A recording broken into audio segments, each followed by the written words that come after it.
Hello and welcome to IITN express. तो आज हमारे पास एक क्वेश्चन है। ये क्वेश्चन एनवस्थीमोल कॉन्सेप्ट लेवल 1 का क्वेश्चन नंबर 40 है।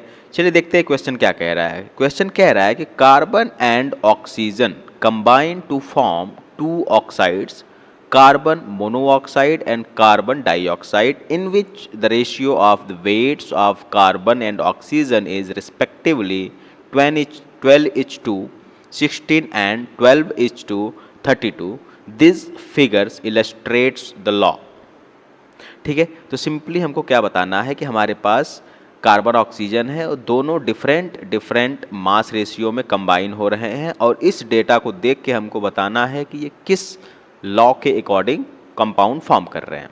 ठीक है, तो हमारे पास क्या है, कार्बन है एंड ऑक्सीजन है और कार्बन ऑक्सीजन मिलकर दो कंपाउंड बना रहे हैं। एक तो क्या बना रहे हैं, कार्बन मोनोऑक्साइड, और दूसरा क्या बना रहे हैं, कार्बन डाइऑक्साइड। तो यहाँ पे हमको मास रेशियो दिया हुआ है, दैट इज 12 and 16। तो कितना हो गया, 12:16। ठीक है, यहाँ पे है कितना, 12 and 32। ठीक है, अब यहाँ पे देखिए आप, कार्बन का जो मास है वो डेफिनिट है, वो फिक्स है। ठीक है, और ऑक्सीजन का जो मास है वो वेरी कर रहा है। तो अगर हम यहाँ से देखें कि ऑक्सीजन और ऑक्सीजन का रेशियो कैसा है, it is going to be 16:32, 16:32, और हमको क्या मिल रहा है, 1:2।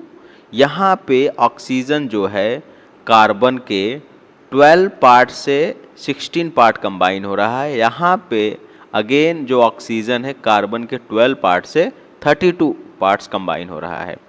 ठीक है, तो यहाँ पे ऑक्सीजन का 16 है मास और यहाँ पे है कितना, 32, और डेफिनिट मास ऑफ कार्बन से कंबाइन हो रहे हैं डिफरेंट रेशियो में, 1:2 रेशियो में।